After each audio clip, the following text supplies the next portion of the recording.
अस्सलामुअलैकुम वरहमतुल्लाहि वबरकातुहू। मुहतरम नाज़रीन, आज इतवार का दिन है। हमारा संडे कमेंट बॉक्स #30 यानी 30वां एपिसोड है, जिसमें हम अपने साथियों के चंद सवालात को जमा किए हुए हैं और उन सारे सवालात के जवाबात आज की इस वीडियो में हम आपके सामने पेश करेंगे। ध्यान से सुनकर हर एक मसले को आसानी के साथ समझने की कोशिश करें। ज़फ़र अहमद, इनका सवाल है कि नूडल मैगी खाना कैसा है। देखिए, नूडल या मैगी ये खाना जो है ये बिल्कुल जायज़ है, जब तक आपको यकीन के साथ ये मालूम ना हो कि इसके अंदर कोई नापाक नजिस चीज़ या ऐसी कोई चीज़ मिलाई गई है जिसका खाना हराम है। उस वक्त तक आप नूडल मैगी ये सारी चीज़ें खा सकते हैं। अफवाहों पर ध्यान ना दें। जब तक यकीन ना हो कि हाँ इसके अंदर ये नजिस चीज़ या ये हराम चीज़ मिलाई गई है, उस वक्त तक खाना जायज़ है। जब आपको यकीन हो कि हाँ वाकई मैंने देखा है या मुझे यकीन है कि इसके अंदर ये चीज़ नापाक है या नजिस है या ऐसी चीज़ है जो हराम है, वो मिलाई जाती है, तो फिर नहीं खा सकते हैं। तहकीक यही है और अब तक किसी ने ये बताया नहीं है सही से कि इसके अंदर कौन सी नापाक चीज़ मिलाएगी। बस अफवाह हुई है और लोग अफवाहों पर तवज्जो देकर इस तरह की बातों में मुब्तला हो जाते हैं। बहरहाल अफवाहों पर ध्यान ना दें। मोहम्मद इस्माइल, इनका सवाल है कि आधी रात में उठकर पानी पीना कैसा है। जायज़ है, कोई हर्ज नहीं है। आधी रात हो या फिर आप सोए हैं और कुछ देर के बाद आँख खुली, प्यास लगी है, तो जाहिर सी बात है यार, चाहे रात का कोई भी पहर हो, उठकर अगर आप पानी पीना चाहते हैं तो शरीयत में कोई मना नहीं है, आप बिलाशुबा पानी पी सकते हैं। अकरम रज़ा, इनका सवाल है कि अगर सुन्नी इमाम वहाबी के पीछे नमाज पढ़े और पढ़ने को कहे जबकि उस वहाबी का अक़ीदा दुरुस्त नहीं है, तो इस इमाम के पीछे नमाज पढ़ना कैसा है। देखिए, जैसा कि आप ख़ुद बता रहे हैं कि वो जो शख्स वहाबी इमाम है उसका अक़ीदा दुरुस्त नहीं है। अब ये बात मालूम है, उसके बावजूद अगर कोई इमाम कहता है कि उस वहाबी के पीछे नमाज पढ़ सकते हैं या उसके पीछे वो ख़ुद पढ़ता है, तो ऐसे इमाम के पीछे नमाज पढ़ना जायज़ नहीं होगा।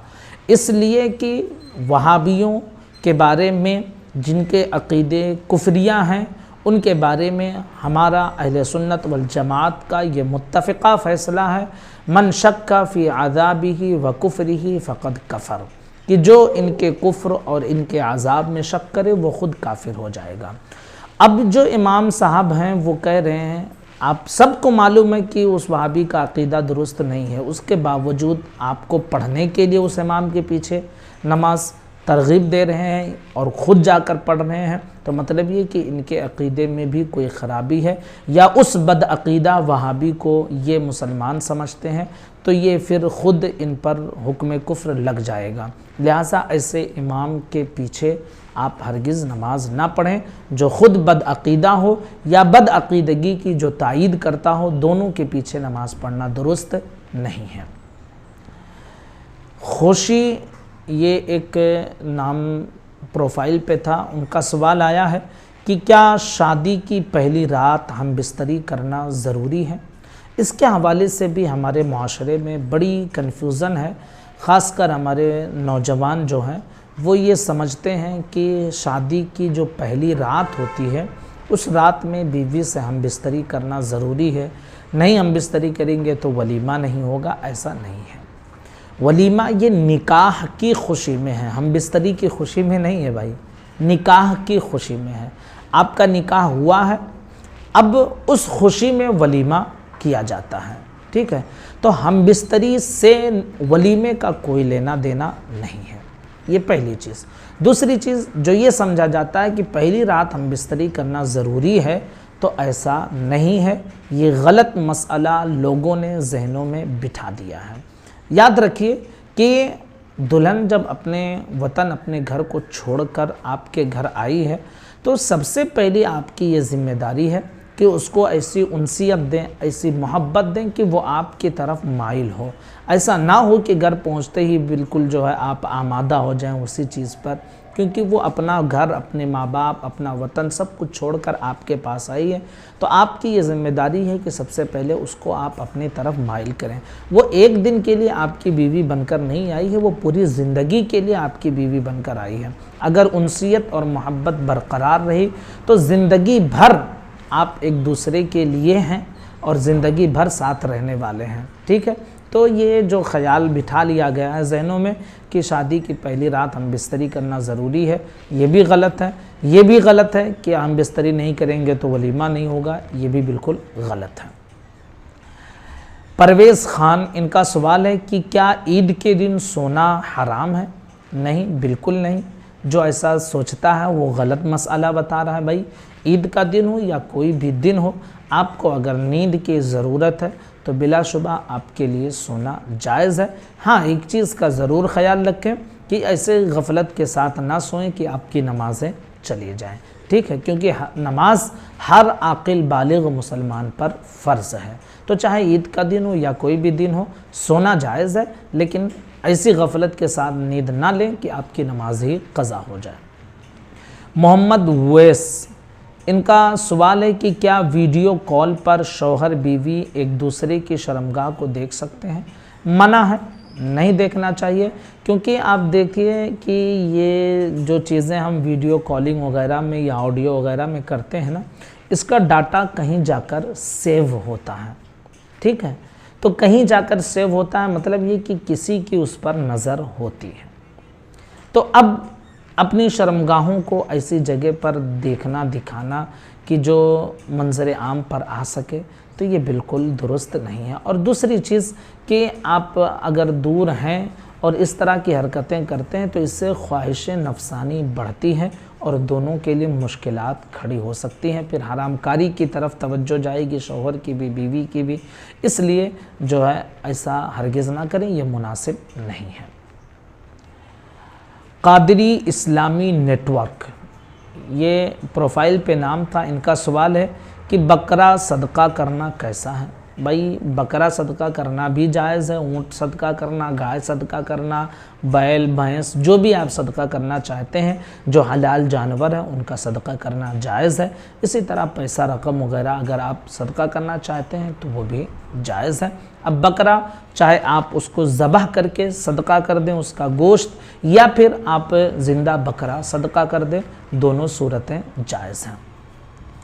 सूफिया नावेद, इनका सवाल है कि औरत की फ़र्ज़ नमाज में, यानी औरत अगर फ़र्ज़ नमाज पढ़ रही है तो क्या तीसरी और चौथी रकात में सूरह फातिहा के बाद उसको सूरत मिलाना है या नहीं मिलाना है? औरत हो या मर्द हो, फ़र्ज़ जो रकात होती हैं फ़र्ज़, जैसे ज़ोहर में 4 फ़र्ज़ है, असर में 4 फ़र्ज़ है, इशा में 4 फ़र्ज़ है, मगरिब में 3 फ़र्ज़ है। तो फ़र्ज़ नमाजें जो होती हैं उनमें पहली और दूसरी रकात में सूरह फातिहा के बाद सूरत मिलाना वाजिब है, जबकि तीसरी या चौथी, जैसे मगरिब में सिर्फ तीसरी है, चौथी नहीं है, ज़ोहर, असर और इशा में तीसरी और चौथी दोनों है, फजर में तीसरी चौथी ही नहीं है। तो तीसरी और चौथी रकात में सूरह फातिहा के बाद सूरत मिलाना ये ज़रूरी नहीं है। ठीक है। अच्छा, इनका एक सवाल ये भी था कि सोफिया का माना क्या होता है? तो इसके हवाले से आप ये समझ लीजिए कि जो आपने अपने नाम की स्पेलिंग दी है SOFIYA, सोफिया, इस सोफिया का माना SOFIYA, ये जो आपने स्पेलिंग दी है, इसका माना खूबसूरत होता है, हसीन और जमील, इसका माना होता है। लेकिन ये नाम ईसाई नाम है। ठीक है। और एक नाम सूफिया वो भी है, लेकिन उसकी स्पेलिंग है SOOPHIA। इस सूफिया का माना होता है मुत्तकी, परहेजगार औरत, और ये नाम इस्लामी नाम है। ठीक है। तो जो आपने स्पेलिंग दी है SOFIYA, ये इसका माना हसीन और जमील, खूबसूरत होता है, लेकिन ये नाम ईसाई है। और SOOPHIA, ये भी सूफिया है, लेकिन इसका माना मुत्तकी परहेजगार औरत, और ये नाम इस्लामिक नाम है। एक सवाल ये पूछा गया है कि वहाबी से सलाम करने से निकाह टूट जाता है और वहाबी की तकरीर सुनने से क्या निकाह टूट जाता है। देखिए, जो वहाबी ऐसा हो कि जिसकी बदअकीदगी, जिसका अकीदा कुफ्र की हद तक पहुंचा हुआ है, ऐसे वहाबी को सलाम कलाम करना ये हराम है। और अगर आप उसको सलाम मुसलमान समझकर करते हैं तो फिर निकाह पर भी असर पड़ेगा, इसलिए कि जो बदअकीदा हैं वो दायरे इस्लाम से खारिज हैं, हम उनको मुसलमान हरगिज़ नहीं समझ सकते हैं। ठीक है।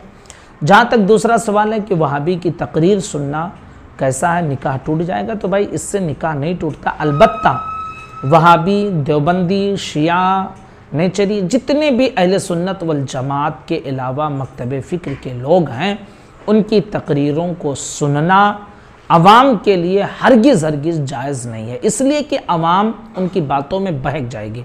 जबकि उलमा अगर उनकी गिरफ्त करने के लिए या उनकी इस्लाह के लिए अगर सुनते हैं तो फिर ये उलमा के लिए जायज़ होगा, क्योंकि उनकी गिरफ्त करनी है कि ये गलतियां करते हैं या उनकी इस्लाह करनी है।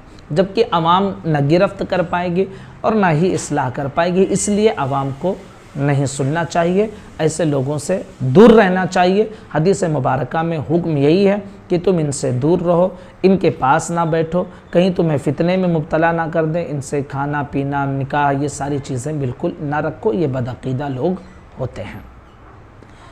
एक सवाल ये किया गया है कि क्या सुन्नी लोग बिदाती और कब्र पूजने वाले होते हैं। ये जो है ना वहाबियों, देवबंदरों का ये सवाल लेता है। अच्छा, मुझे समझ में नहीं आता है कि ये नालायक इतने कमीने होते हैं कि हमको कहते हैं कि जो है बरेलवी लोग जो होते हैं ना, हमको सुन्नी नहीं कहते, हालांकि सुन्नी हम ही हैं, चलिए बरेलवी जो कहना है आप कह लीजिए। ये कहते हैं कि बरेलवी वाले जो होते हैं ये बिदाती होते हैं। मैं इन कमीनों से पूछना चाहता हूं कि फिर तुम अपने आवाम को ये क्यों नहीं बताते, जैसे हम खुला चैलेंज करके कहते हैं कि वहाबियों, देवबंदियों के पीछे नमाज ना पढ़ो, ये काफिर हैं, इनके पीछे नमाज ना पढ़ो। तुम अपने आवाम को क्यों नहीं बताते। हर मस्जिद में ये नालायक पहुँचे रहते हैं, हमारे पीछे नमाज भी पढ़ते हैं, हमारी तकरीरें भी सुनते हैं, और हमको बिदाती भी कहते हैं, हमको मुशरिक भी कहते हैं, हमको जो है कब्र पूजने वाला कहते हैं। मैं इनसे पूछना चाहता हूं कि क्या किसी कब्र पूजने वाले के पीछे नमाज होगी, किसी बिदाती के पीछे नमाज होगी, जो शिरक करता है उसके पीछे नमाज होगी। तो ओपन चैलेंज खुला क्यों नहीं कहते तुम अपनी आवाम को। तुम हमारी मस्जिद में आके ना, बल्कि तुम्हारी आवाम क्या, तुम्हारे उलमा को मैंने देखा है, हर नमाज में मैं देखता हूँ कि कोई ना कोई वहाबी सुन्नी इमाम के पीछे पड़ा रहता है, पढ़ता है नमाज। जबकि हम कहते हैं कि तुम दुरुस्त नहीं हो, तुम्हारा अकीदा दुरुस्त नहीं है। हमारे उलमा तो छोड़ दीजिए, हमारी आवाम भी तुम्हारे पीछे नमाज पढ़ना पसंद नहीं करती है। हाँ, जिन भोले भाले सुन्नियों को नहीं मालूम है वो भले आपके पीछे चले जाएं, लेकिन जिनको मालूम है कि ये वहाबी हैं, देवबंदी हैं, तो अवाम, उलमा तो छोड़ दीजिए, अवाम भी आपके पीछे नमाज पढ़ना पसंद नहीं करती है। तो ये हम पर इल्ज़ाम है भाई, ना हम कब्र की पूजा करते हैं, ना हम बिदाती हैं, और ना ही हम शिरक करते हैं। अल्हम्दुलिल्लाह हमारा अक़ीदा अहले सुन्नत वल जमात का अक़ीदा हम सिवाद आज़म पर है। वही नज़रिया हमारा है जो हुज़ूर ने हमें दिया है, सहाबा से, ताबईन से मुंतकिल होकर बुज़ुर्गान दीन के ज़रिए हम तक इस्लाम पहुँचा है। उसी इस्लाम को हम फॉलो करते हैं। और गुमराह बदमज़हब दायरे इस्लाम से खारिज ये वहाबी, देवबंदी, नेचरी, चकड़ालवी और जो है शिया, ये सब लोग दायरे इस्लाम से खारिज हैं।